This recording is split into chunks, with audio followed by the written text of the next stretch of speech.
Cool. So, um, for our session today, first we're going to talk about Excel and its uses and applications in STEM. So this workshop was initially advertised as an Excel for Engineers workshop, but we've now broadened that so that it's pretty applicable to anyone in STEM really. We'll talk about how you can use it, why it's important and why it's good. And then we'll run through the Excel tabs and kind of get a look as to what Excel is and how you can use it in different applications.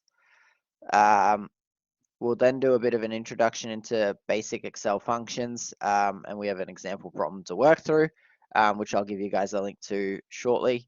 And then we have an additional example for you guys to complete when that's done, or to do as a homework-ish activity to learn Excel a bit better. And then we'll have our session summary questions and our close. Some of you might have noticed we do have Mackenzie with me. She is just helping out for the session. She'll be essentially messaging you guys to get your names and student IDs.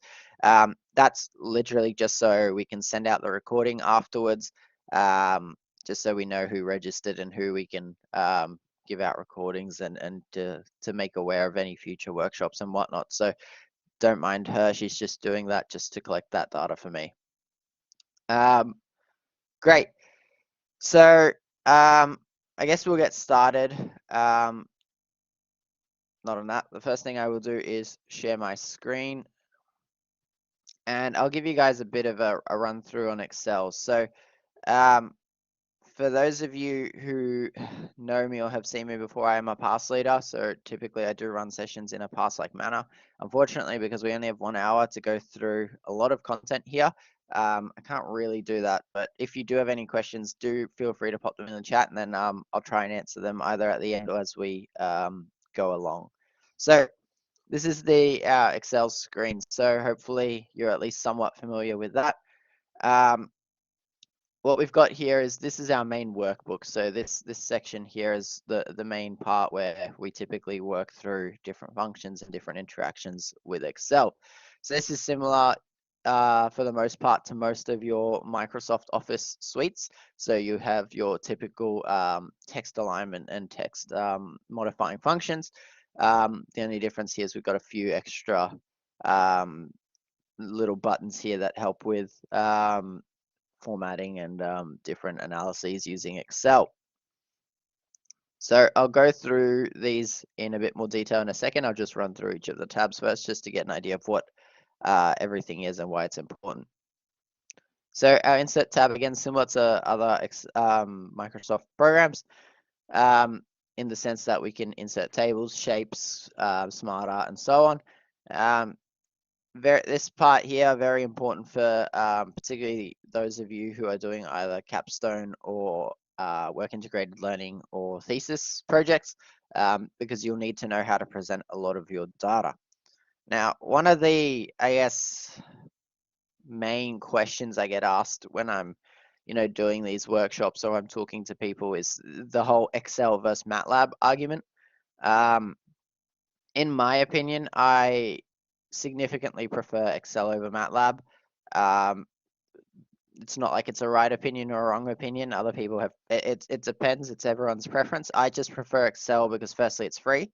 Free for students, I mean. You guys can get it for free as part of Griffith students. Whereas MATLAB is actually quite costly to get the suite.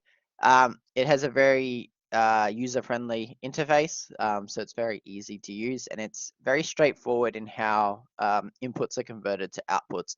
So particularly for beginners who might not have the best understanding of data analysis or how to work with data, Excel is very useful, whereas MATLAB might be a bit more challenging. That's not to sway you against using MATLAB. I don't want to do that.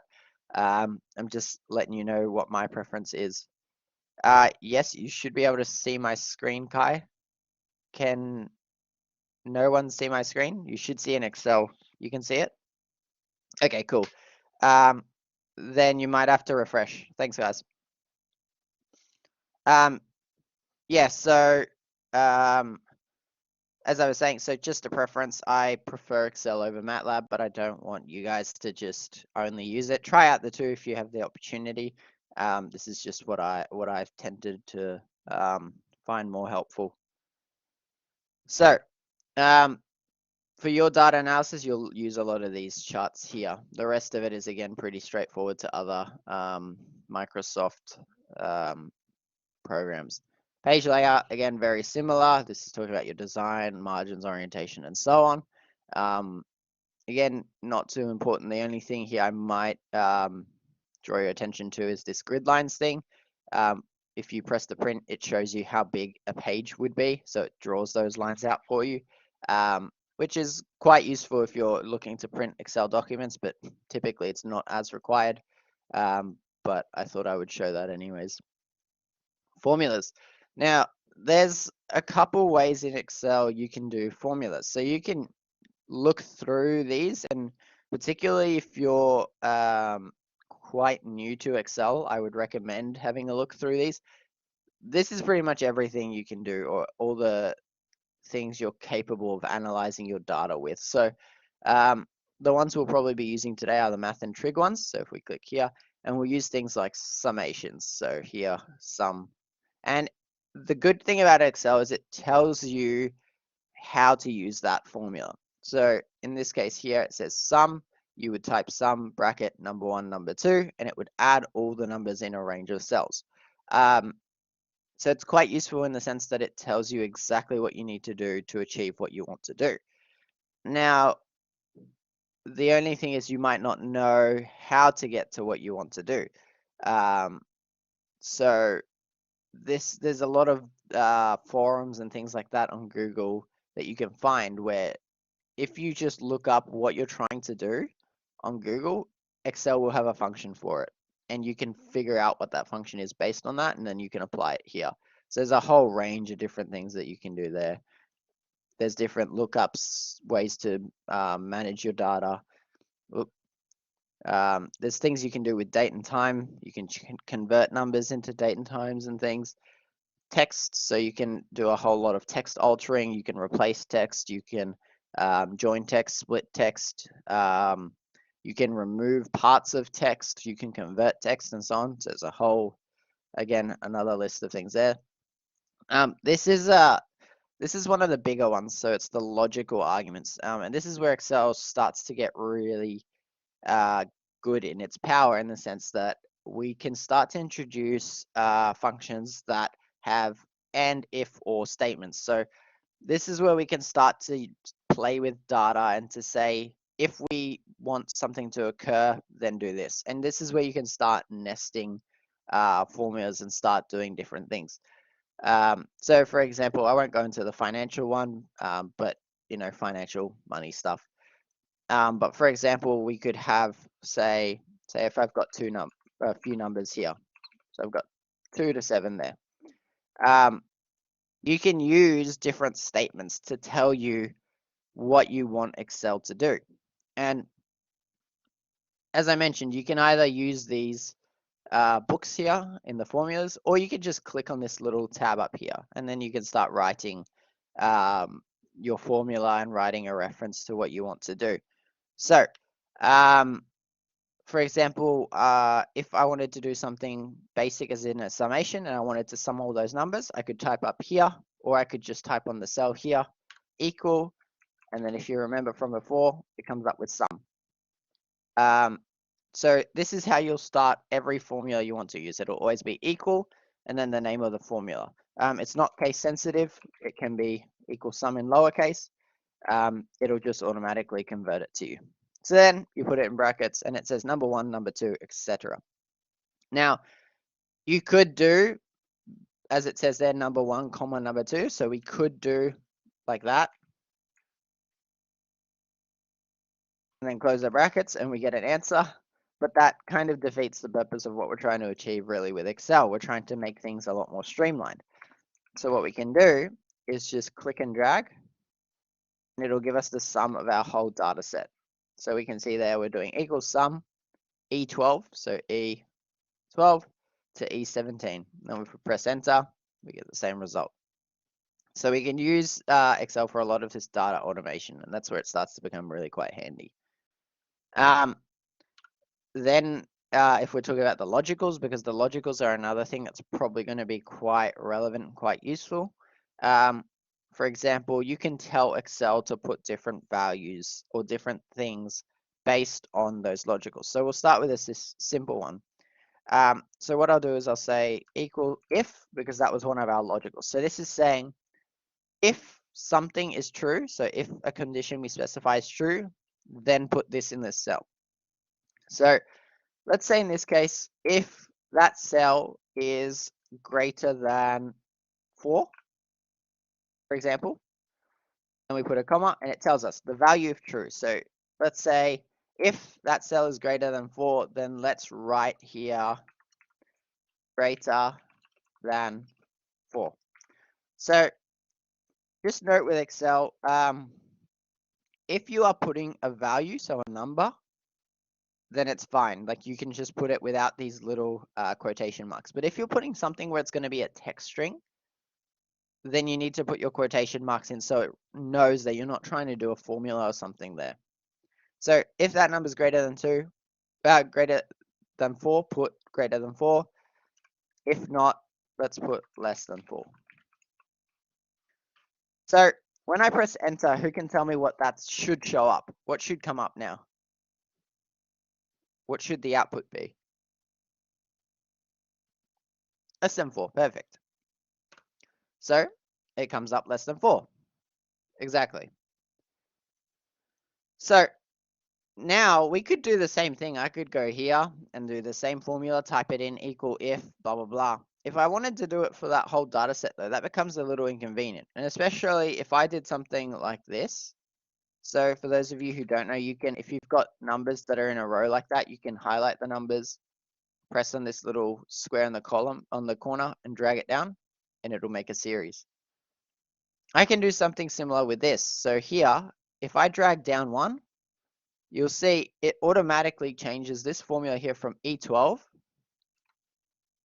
to E13. So it drags that formula down.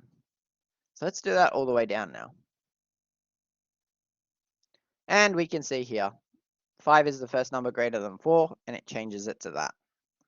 And this applies to all Excel formulas. You can do that with everything. So that's just getting you a bit of an introduction to those formulas and how they work. So very important, would recommend going through them and seeing what you can do or what you need to do with your data. So this is probably a bit more advanced, so I won't go too much into it, but this is where you can start to validate and manage data and to start to use it a bit more effectively, but I won't cover that today. Review, exact same as Word document, allows you to add comments, allows you to protect your workbook, protect cells, and so on. View, this is all pretty much the same. There is only one thing here I did want to bring up that is a really amazing quality of life tip I found. Say I've got a lot of data. For example, say I've got data that goes, I'll go A, B, C, D, and it goes all the way across here. And then let's just put a random number in each cell. So let's put rand between, because I want Excel to tell me random numbers between, let's go 0 and 50. So again, one of the formulas. Now what I'm going to do, I want to fill a lot of data with it. So I'm just going to drag this across and then drag it all the way down. Okay, so we've got a bunch of random numbers. Now to prevent my computer lag, I'm just going to paste the values rather than formulas. Now, say I am working over here. So I'm working somewhere over here. Let's copy, paste these over so I get bigger data set. Now, say I'm working over here, but I need to reference those first columns. Say they've got like names, so people's names. Let's call this name 1, name 2.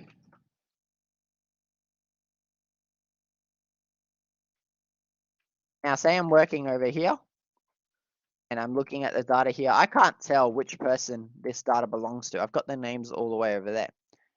What we can do in Excel is if we click on a cell, for example, here, we will So note that we are the first cell to the right of our names and to below our letters. We can press this freeze panes button and press freeze panes here. And what it does now is when I move, no matter what, we're always going to have our names and title up here. So this is really useful when we're trying to mark different position or to see what corresponds to different things. Then we'll unfreeze. You can do this with any cell you want. So I can go here if I wanted to, freeze those panes, and it'll freeze everything above and to the left. And again, same thing. So there's no limitation on that, but it's just a useful trick to note. So just keep that in mind. It is quite a helpful aspect. So that's the freeze panes in the view. So that is pretty much it in terms of getting to know the actual program. Hopefully that was quite straightforward. What we will do now, though, is we'll get into a bit of an activity that'll hopefully make it easy to kind of see this in practice. So I've got a little link that I will post. So if you guys want to follow along with me, you can get the exact same questions I'm going to be working from in that link. And we'll work on the first question. So I'll give you guys a minute to get that up.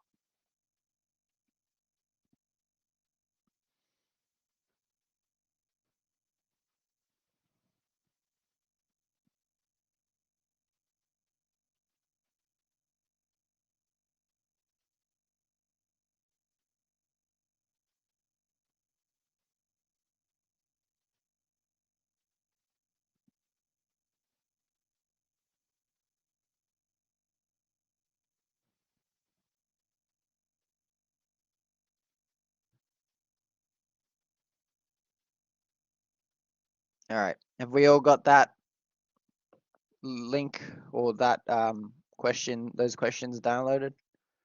Perfect. All right. So the first thing we're going to do is see the table there that we've got in question 1, talk about car type and then purchases. What we're going to do is just copy and paste it into our Excel document. Nice and easy. So what we want to do now, just because we want to make it a little cleaner, we'll double click on this little line between the cells. So what this is going to do is effectively expand the cells to fit the text. So I double click, well in this case doesn't like it, but we'll expand it out. And then this one I will do the same for female purchases. And then we'll shrink that down. So the double click works on that one. Now, we've got a few questions there. So what we want to do, or the aim of this, is to do a bit of probability. So it's not necessarily a demonstration of your understanding of probability. That's just the question.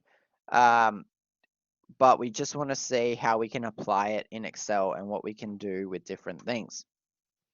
So first question we have, it says using Excel, determine the total number of males and females making purchases from this survey.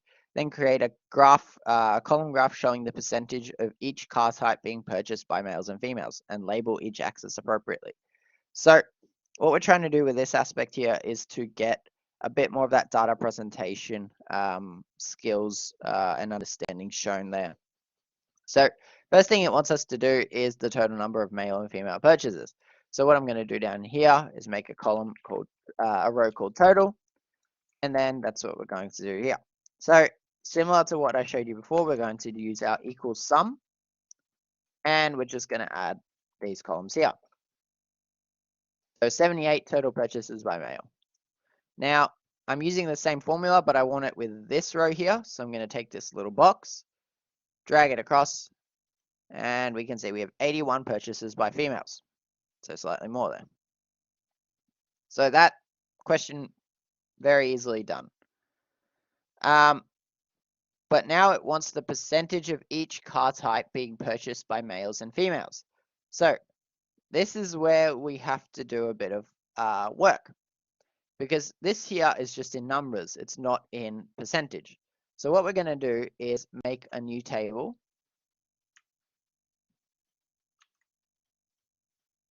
So I'm going to copy the car types, paste it here, male, female, paste it here.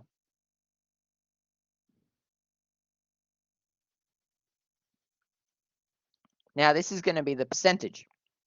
So there's a few ways we can do this. So the first thing we can do is a normal formula. So if we're trying to figure out the percentage of something, we want the number of purchases in this case over the total. And we want that to be converted as a percentage. So if we are looking for percentages of each car, what we're trying to do here is compare to the total amount.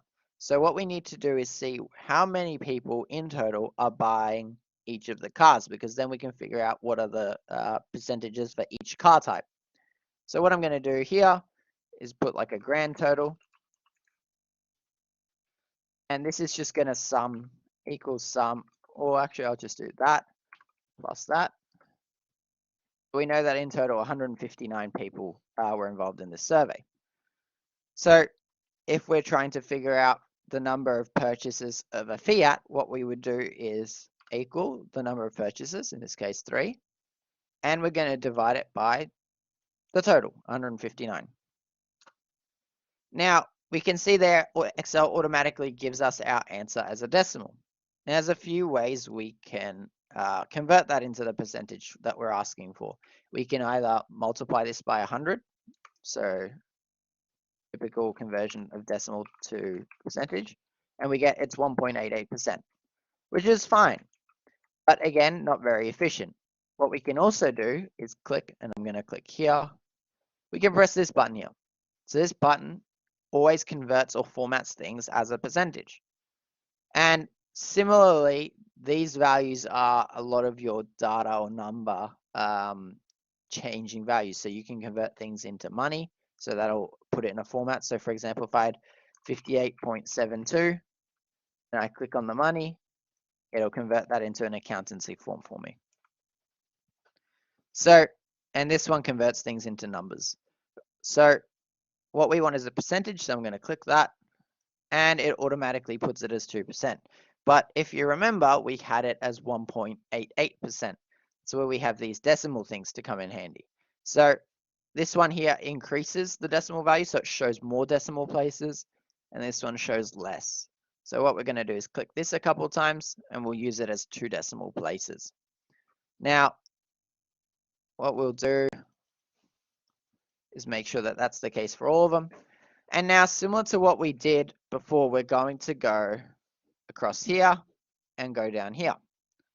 But what you'll notice is we get errors in every single cell. So now we need to figure out, why do we have errors in each cell when we've done the exact same thing that we did before with the summation? We summed them here and we dragged across.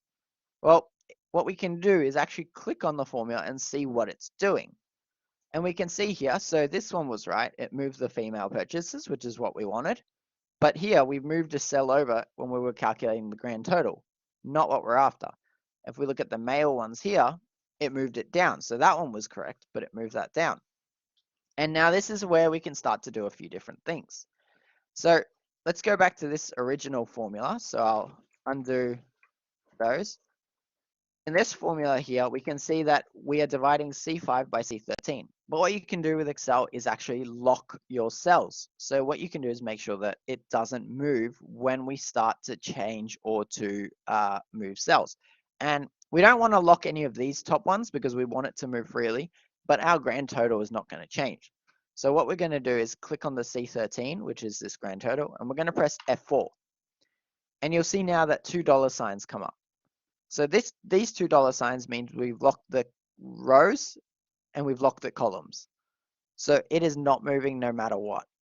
Now we can press enter. Now we can do the exact same thing we were doing. And thankfully, when we highlight all those down the bottom here, we can see we sum to 100%. Perfect. Now, so we have the percentages there. And now we have to create a column graph that shows the percentages of each car type being purchased by males and females. So now is how we start to present our data. So let's go to our Insert tab, and we've got different charts here. So what we want is a column graph, so we want something that looks like this. We're going to click it, and we're going to click this first one. What you should notice is that it comes up blank because we haven't selected any data yet. So we're going to right click, we're going to press select data, and then we come up with this screen. So this first panel here is always our y-axis. So this is all our values in our vertical direction. And these are our horizontal labels. So first thing we're going to do is press add on our y-axis, and then it says, what are your series values? So we're going to click, and we are going to do all the male purchases. And we're going to press OK. So now you see it gives us all these percentages with just blue charts, which is fine. And we're going to give it a name. So we're going to press this little arrow, and we're going to click on this to tell it that the name or the title of those is male purchases. And we're going to press OK. So now we can see here, we've got our male purchases, which is this data, but our horizontal axis has only given us numbers, 1, 2, 3, 4, 5. What we're going to do now, though, is because we want to label our axis with these car types, we're going to press Edit, press this arrow, we're going to convert it. So we're going to highlight those, press Enter, and then OK. And now we can see we're starting to get a bit more clarity. For now, ignore the fact that we've put a title on the top. That was an automatic.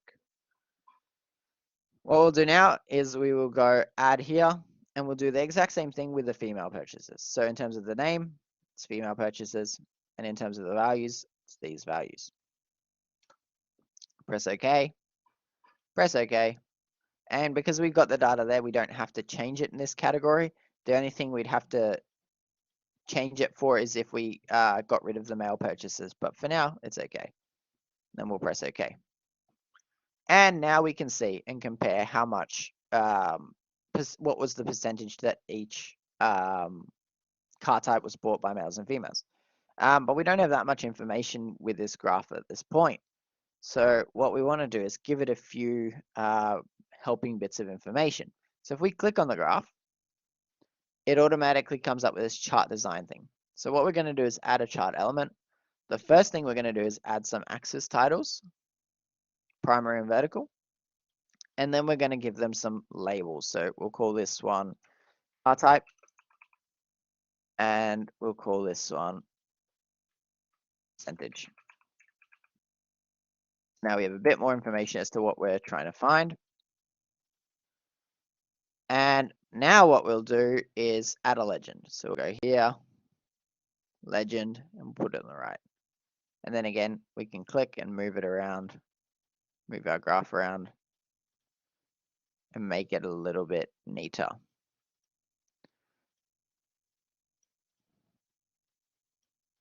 So now we have a bit more data there. Let's move that down a bit there. So now we get a lot more information. The only one thing I would caveat for you, so now you can move, you can copy, paste, etc. So you can put this straight into a Word document for a report. The only thing I would add here for you guys is just when you are using this or formatting in reports and things, you need to have a title. Where should I put the title of this chart? Does anyone know? Who wants to have a guess? Top A1? Not quite. So if I put this into a Word document, where should it go? Bottom, correct. When we format it into a report, this should always go below below your written report. So I'll get up a Word document for you, and I'll copy and paste this. So hopefully we can see that there. Go to home. So hopefully you should have some text written before it, and then you'll have your graph. What we want to do, typically, you want your title of your graph always somewhere below, and you might have it written something like this: Figure 1, comparison of car types and percent ownership by gender. And this is how, for all your courses, all your subjects, you should always present your graphs. No matter what kind of report you're doing, never put the title above it, always put it below. And it should be something like this. It shouldn't be called graph or image, it's a figure. So you should write figure 1 if it's your first one, and then the title. And then you go down and you keep typing your report. So this will give you a nice clean presentation and it'll look really consistent throughout. There's a few other things you can do with this. For example, you can do this in Excel or here. You can double click it and then start to change borders, colors and things. So normally what I'd like to do is put everything in black. So I'll change that to a black line. Change different parameters. Give it a bit more. I'll usually get rid of those lines. Then I click the thing, make sure all the text is black. Make sure our titles are bold.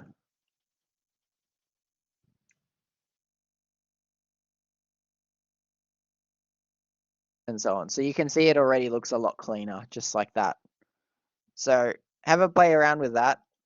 Double click and your formatting and have a check.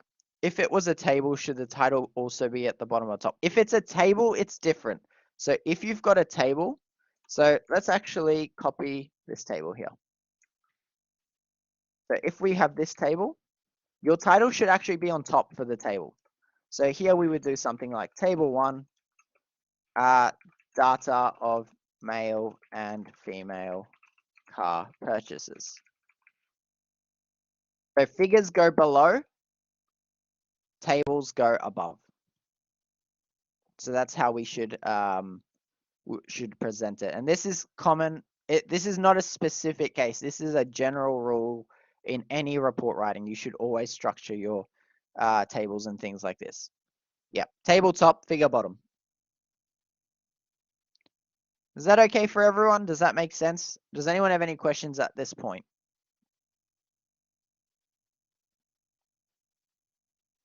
So far, so good. Okay, so I'll close that now.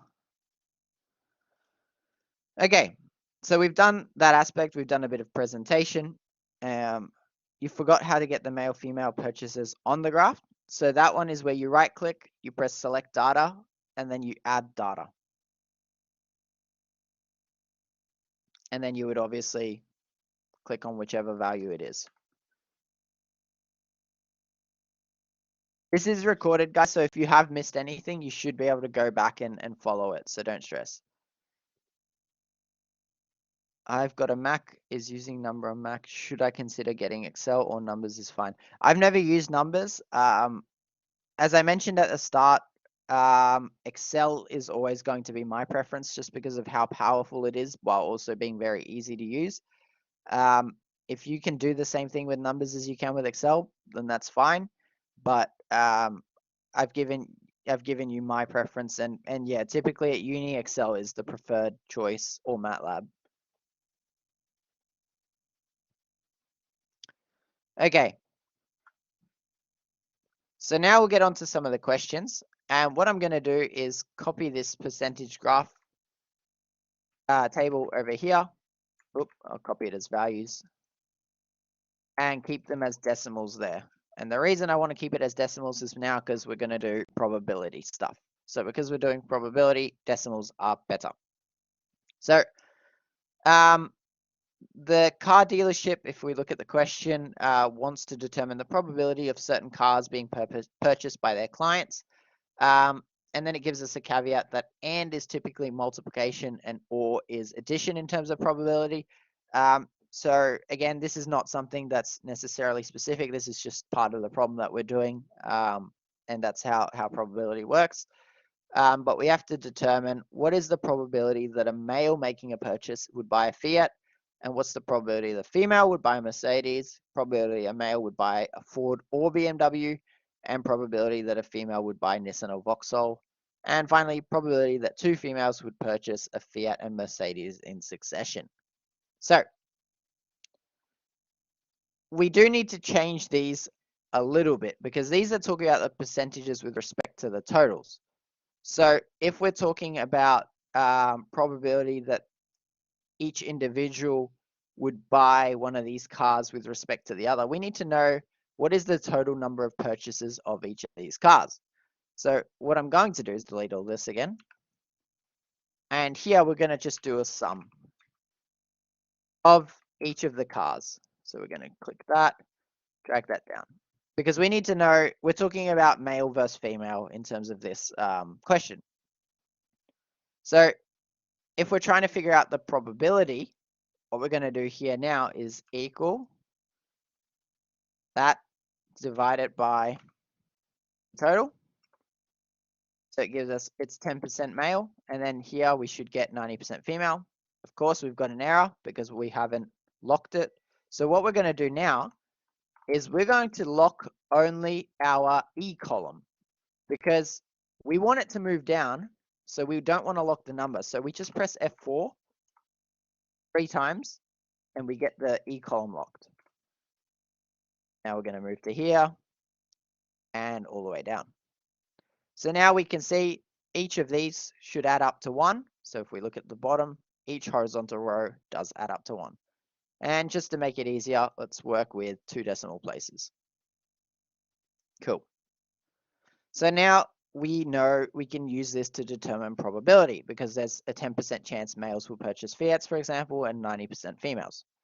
So for the first question where it says, what is the probability that a male making a purchase would buy a Fiat? What is the answer? So what's the answer to A going to be? This one is just reading off the table there. So who can tell me, what is the probability that a male making a purchase would buy a Fiat? Yeah, 10%. So it's 0.14%. Easy. So B, what's the probability that a female making a purchase would buy a Mercedes? So we look at female, Mercedes. 78%. Yep. So female purchases, Mercedes. So 0.78 or 78%. So C, it says, what's the probability that a male would purchase a Ford or BMW? So if a male is purchasing a Ford or BMW, in this case, we would have to add the 2 probabilities.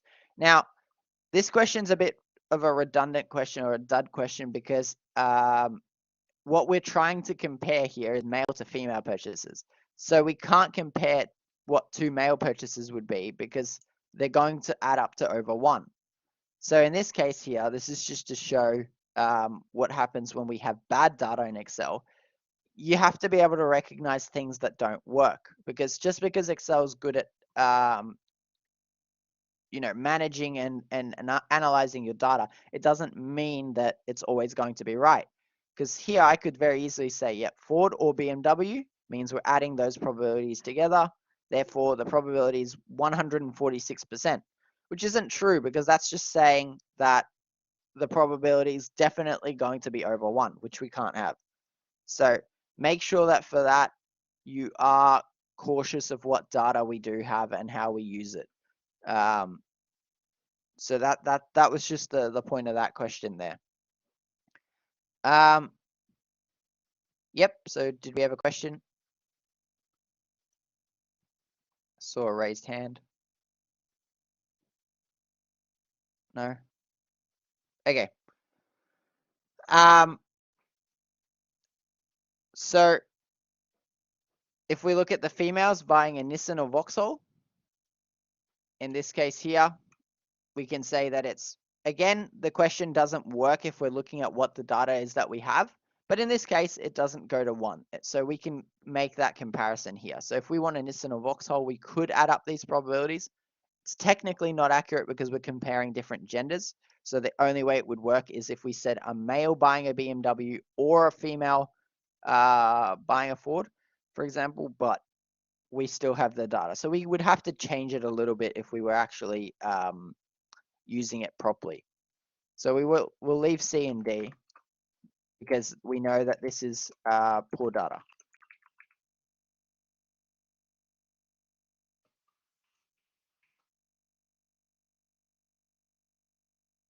Now, again, for the last one, it says, what's the probability that two females would purchase a Fiat and Mercedes in succession? So this one we can do, because this is talking about what is the probability that we'll get a Fiat and Mercedes in succession. Now, when we're doing probability and we're talking about things in succession, that's where we multiply our probabilities. Again, this is not so important in terms of the context of what we're trying to do here, but it's just a good understanding. So in this case, we want probability of a Fiat times by, so this little asterisk means multiply, the probability of a Mercedes, and then we can press enter. And then we get for E, our answer is 0.7. So probability that we get that in succession is 0.7. So it's quite high. So this was just a bit of an exercise to show how you can start to use data and how you can graph it and show it. So the main aspect is not really the actual data itself as much as what you can do with it or how you can play with it.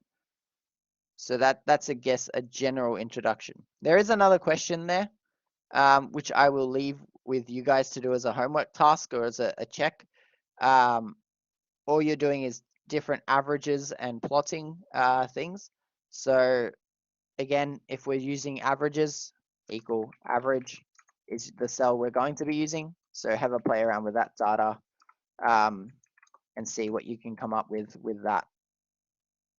So I'll go back to slides now.